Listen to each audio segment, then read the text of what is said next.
Varicose వ్యాధితో బాధపడుతున్నారంట. తక్కువ ఖర్చుతో ట్రీట్మెంట్ కావాలి అనుకుంటే ఎవిస్ హాస్పిటల్ని సంప్రదించండి. నమస్తే రమ్మగారు. నమస్తే జయ.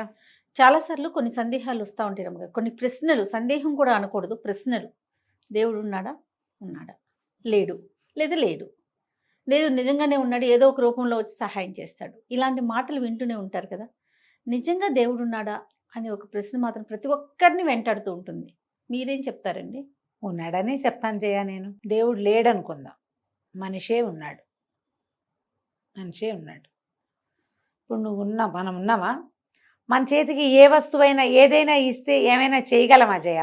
మనం ఏం చేస్తాం? ఏదైనా నేర్చుకుంటాం. పుట్టిన దగ్గర నుంచి మనం ఏదో నేర్చుకుని ఓ బొమ్మలు చేయటం, ఓ కుట్టడం, ఒక అలవాటు, ఏదైనా మనం నేర్చుకోవాల్సిందే. నేర్చుకుని ఏదైనా చేస్తాం. మనం ఎన్ని చేయగలం? ఎవరైనా ఒక మనిషి ఎన్ని రకాలు చేయగలడు? మనిషికి లిమిటేషన్ ఉంది కదా. అంతేగా. వాడి శక్తికి, వాడి యుక్తికి, వాడి మృత్యుకి కూడా ఒక ఇది ఉంది. అవునా? ఇప్పుడు మరి ఇలాంటి మనుషుల్ని కొన్ని కోట్ల మందిని ఈ భూమి మీద ఎవరు పెట్టారు? దానంతట వాళ్ళే పుట్టారా? మనుషులు పుట్టారా? పుడతారా? అట్లా పుట్టుండొచ్చా? అసలు అవకాశం ఏది రమ్మగారు? ప్రశ్నకి ఆన్సరే లేదు కదా. ఏదో ఒక మానవాతీతమైన శక్తి దీన్ని చేసింది, దీన్ని డెవలప్ చేసి వదిలిపెట్టింది. ఆ మానవాతీత శక్తిని మనం దైవం అంటాం. మన బుద్ధి నిలవడానికి రకరకాల రూపాలు కల్పించుకుంటాం. ఆ రూపానికి గుణవర్ణన, ఇలాంటి గుణాలున్నాయి, సమస్త కళ్యాణ గుణాలు అతనికే ఉన్నాయని నమ్ముతాం. ఎందుకంటే మన మానవుల్లోనే, మనుషుల్లోనే ధైర్యము, పరాక్రమము, శౌర్యము, వీర్యము, దీంతో పాటే పిరికితనము, భయము, చేతకాంతనము, అసమర్థత ఇలాంటివి ఉంటాయి. ఈ వెనకాల రెండో చెప్పుకున్న నెగిటివ్ గుణాలు ఉన్నవాడు ఏమీ చేయలేడు. పాజిటివ్ గుణాలు ఉన్నవాడు అన్నీ చేయగలుగుతాడు. ఇంత చేసిన వాడికి పాజిటివ్ గుణాలే ఉండాలి. ఇంత చేయగలిగిన వాడు, మనలాగా నెగిటివ్ గుణాలు ఉంటే మనకి భయం అనుకో, ఒంటరిగా వెళ్ళలేం. అవును, మందులోనే ఉంటాం. భగవంతుడికి ఆ ఒంటరిగా వెళ్ళలేని గుణం లేదు, ఆ చేయలేని తనం లేదు, చేయగలిగే తనమే ఉంది. అతను ఎవరో ఆమె ఎవరో ఒకళ్ళు ఉండి, అతడు ఆమె కలిసే ఉండి, వాళ్ళిద్దరూ కలిసే ఈ ప్రపంచాన్ని సృష్టించారు. ఇందులో ఒట్టి మనుషులేనా ఉన్నారు? కాదుగా. ఎన్ని రకాల కీటకాలున్నాయి, ఎన్ని రకాల సరీసృపాలున్నాయి, ఎన్ని రకాల పక్షులున్నాయి, జంతువులున్నాయి. మనుషులు ఎన్ని రకాలున్నారు? ఒకే చెట్లు, చేమలు, పొదలు ఎన్నున్నాయి. ఒకే రకంగా కనపడే రెండు చెట్లకి వేరువేరు పువ్వులు, ఒకే రకంగా కనపడే మామిడి చెట్టుకి వేరువేరు రుచుల కాయలు. చెట్లే, ఒక వేప చెట్టుకి చేదుకాయ, మామిడి చెట్టుకి తీపికాయ, నిమ్మ చెట్టుకి పుల్లకాయ. అవునా? మరి ఇదంతా ఎలా కుదిరింది? మనిషి చేశాడా? ఇది చేయగలడా? అదే, ఏదో ఒకటి చేస్తాడు. ఒక మామిడికాయలోనే 400 రకాలు ఎట్ట చేశాడమ్మా మనిషి? ఏది నువ్వు చేయి. ఇప్పుడు ఏదైనా ఒక విషయం మనకి లిమిట్ ఉంది, అంతే. ఆ లిమిట్లెస్గా ఉండటమే భగవత్ తత్వం. అది భగవంతుడు అనేవాడు ఒక సాకార రూపి అయిన వాడుగా అనుకోకూడదు. తత్వం అది దీన్ని తయారు చేసింది, ఈ ప్రపంచాన్ని. నువ్వు ఏదో ఒకటి చేస్తావు, అంతా నేనే చేశాను అనుకుంటావు. కానీ నీ వల్ల కానిది, నీ చేత కానిది, నీతో అవనిది ఏదో ఒకటి ఉంటూనే ఉంటుందా? ప్రతి వాడికి జీవితంలో ఉంటుందా? ఏంటోనండి, సడన్గా అలా అయింది, ఎలా అయిందో తెలీదు.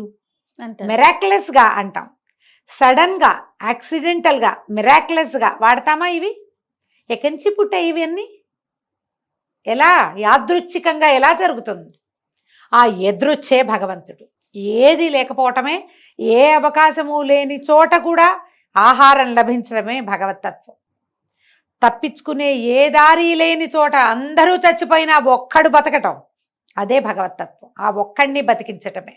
ఫ్యామిలీ అంతా పోయారు, ఓ తల్లి పిల్ల మిగిలేరు. భగవంతుడు వాళ్ళ యందు ఉన్నాడు, వాళ్ళని ఉంచదలుచుకున్నాడు, అంతే. ఇప్పుడు ఆ ఉంచదలుచుకున్న తత్వం వీళ్ళు ఎందుకండి వీళ్ళని కూడా బతికించి ఉంచడం? వీళ్ళు దుఃఖంగా ఉంటారు, ఆ దేవుడు వీళ్ళని కూడా తీసుకెళ్ళిపోకూడదా అంటారు మొదటి రోజున. కొద్ది రోజులు గడిచాక ఆ అమ్మాయి ఏ కల్పనా చావ్లానో అవుతుందమ్మా, ప్రపంచానికి ఆదర్శం అవుతుంది. ఆ కుర్రాడు ఏదో చాలా పెద్ద పదవిలోకి వెళ్ళొచ్చు, ఎంతమందికో ఆధారం అవ్వచ్చు, ఎంతో చదువుకోవచ్చు, లేదా చాలామందికి అన్నం పెట్టేలాంటి పెద్ద సంస్థను స్థాపించవచ్చు. మనం అలాంటి వాళ్ళని చూడము. వీడితో అది చేయించడానికి వాడిని బతికించి ఉంచాడు భగవంతుడు. అలా బతికించే తత్వమే భగవతత్వం. నీకు అవకాశం లేకపోయినా అవకాశం కల్పిస్తుంది భగవతత్వం. అసలు సంతానమే కలగదనుకుంటాం ఒక్కొక్కళ్ళకి. ఏ ట్రయల్స్ లేకుండా పెళ్ళైన 30 ఏళ్ళకి పిల్లలు పుట్టిన వాళ్ళని చూడమా మనం? భగవంతుడు ఉన్నాడు. పెద్ద యాక్సిడెంట్ కాస్తలో తప్పితే మొత్తం బస్సులో ఉన్న 40 మంది చచ్చిపోవాల్సిందే.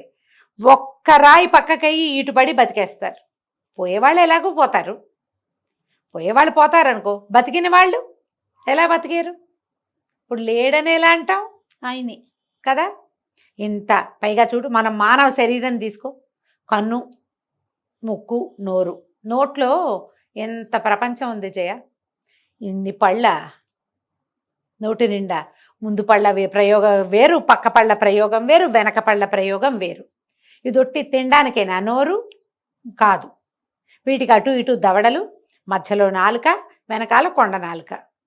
ఇది మనం తినడానికి, మన ఆహారం మనం నవ్వులుతూ ఉంటే అన్ని పక్కల నుంచి లాలాజలం స్ప్రే అయ్యి. ఈ సిస్టమ్ అంతా ఎక్కడదమ్మా?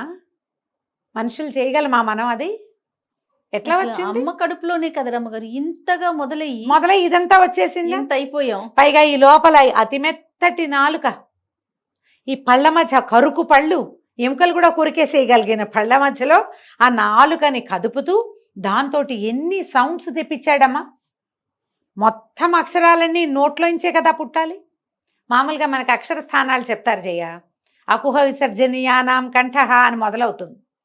కొన్ని అక్షరాలు కంఠంలోంచి వస్తాయి, కొన్ని దంత్యాలు పళ్ళు తగిలి, కొన్ని తాలువులు దవడల వల్ల వస్తాయి, కొన్ని ముక్కు వల్ల వస్తాయి. మనకు తెలుసు కదా. ఇంత దాన్ని ఈ నోరు ముఖం అనే దాంట్లో పెట్టాడు భగవంతుడు. నువ్వు బతకడానికి కావలసిన లోపలికి తీసుకునే ఆహారాన్ని తీసుకునేది అదే నోరు. నీకు బతకడం కావాలని చెప్పడానికి చెప్పేది కూడా అదే నోరు. మనం చేయగలమా? ఇన్పుట్ అవుట్పుట్ ఒకే దాంట్లో దేవుడు చేశాడు. ఇప్పుడు అతను లేడంటావా నువ్వు? ఎలా అంటాం? ఇప్పుడు నువ్వు ఒప్పుకోవద్దు, నీకు ఒక సాకార రూపి వద్దు, ఇది చతుర్భుజ నారాయణుడు వద్దు, 18 చేతులు ఉన్నదో 8 చేతులు ఉన్నదో పులి మీదో సింహం మీదో కూర్చుని స్వారీ చేసే అమ్మ తల్లి వద్దు మనకి.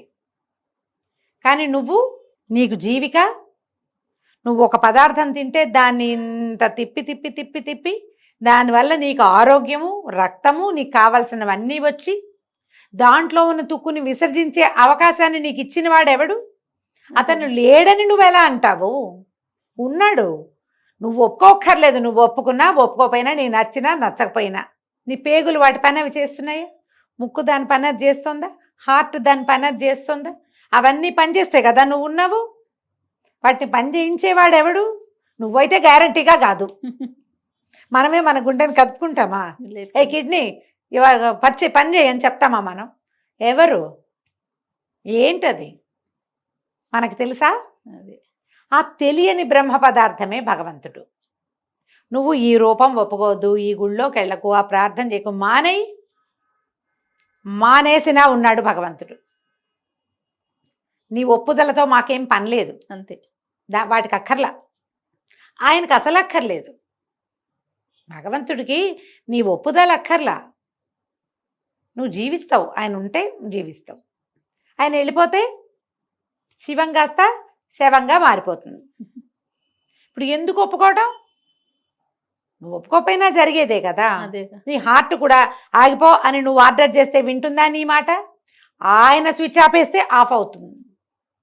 ఎవరో ప్రకృతి ఈ తయారు చేసిన వాడెవడో వాడు ఆపుతాడు ఆ స్విచ్. నువ్వు ఆపుకోలేవు. చూడు, నువ్వు ఆత్మహత్యకు ప్రయత్నం చేస్తారు, 2 పిల్లల్ని చంపేసి తల్లి కూడా దూకేస్తుంది, పిల్లలు చచ్చిపోతారు, తల్లి బతికిపోతుంది. ఏమిటి? ఎందుకు? ఆయన పిలవలేదు. అంతేనా? అంతే. ఈ పిల్లల్ని చంపేసిన దుఃఖంతో అది బతికుండాల్సిందే రాక్షసి. అంతే. ఈ చేసిన పాపం అలా బాధిస్తూ ఉండాలి. అంతే. ఆ స్విచ్ అక్కడ ఉంటుంది. నువ్వు ఒప్పుకోకపో, నీకు నచ్చని నచ్చకపోని, మా దేవుడు ఇలా ఉండాడు ఎలాగో ఉంటాడు అనుకో. నువ్వు అన్నీ నీ ఇష్టం, నువ్వు ఏదైనా అనుకో. నువ్వు అనుకున్నది ఏది కాదు. నీకు తెలియందే ఉంది ఇక్కడ. అంతే. అది నీకు తెలియక్కర్లేదు. నువ్వు ఒప్పుకోక్కర్లేదు. నిన్ను మాలాంటి వాళ్ళు కానీ ఇంకొకళ్ళు పెద్దవాళ్ళు కానీ నాలాగా 2 ముక్కలను మాట్లాడడం వచ్చిన వాళ్ళు ఒప్పించక్కర్లేదు. గంటల తరబడి పురాణ శ్రవణం చేయగలిగిన పెద్దవాళ్ళు కూడా నిన్ను ఒప్పించక్కర్లా. ఎవ్వరూ ఒప్పించకపోయినా ఇది తప్పదు, అది ఉన్నది, అంతే. ఎందుకు ఒప్పుదల కావాలా దేనికైనా? అక్కర్లేదు రమగారు. అక్కర్లేదు. ఇప్పుడు మన అమ్మా నాన్న కావాలి ఉన్నారు అని నీ ఒప్పుదల అక్కర్లేదు. వాళ్ళు ఉంటేనే నువ్వు ఉంటావు, భగవంతుడు ఉంటేనే వాళ్ళు ఒకళ్ళు ఉన్నారు అది కదా. అది ఇంతే మాట. నువ్వు ప్రార్థన ఎట్లా చేస్తావు, భగవంతుడి కోసం నువ్వు ఏ ప్రయత్నం చేస్తావు, అవన్నీ నీవి, అవన్నీ మనవి కదా. అవును. ఎలా ప్రార్థన చేసినా, నేను నారాయణ అన్నా, నువ్వు ఇంకో శివ అన్నా, జయ శ్రీకృష్ణ, ఇప్పుడు ఎంతమందిని కొత్త వాళ్ళని కలిసాను, రాధే రాధే వాళ్ళు ఒకళ్ళు, జయ శ్రీకృష్ణ వాళ్ళు, జయ శ్రీమన్నారాయణ వాళ్ళు, ఇప్పుడంతా శ్రీమాత్రే నమః వాళ్ళు బోళ్ళంతమంది. ఏదన్నా మనము కాని ఒక అతీతమైన శక్తినే మనం తలుచుకుంటున్నాం. తలుచుకోకపోయినా అది ఉన్నట్టే. దీన్ని ఒప్పుకుంటే చాలు. అంతే. నమస్తే. నమస్తే.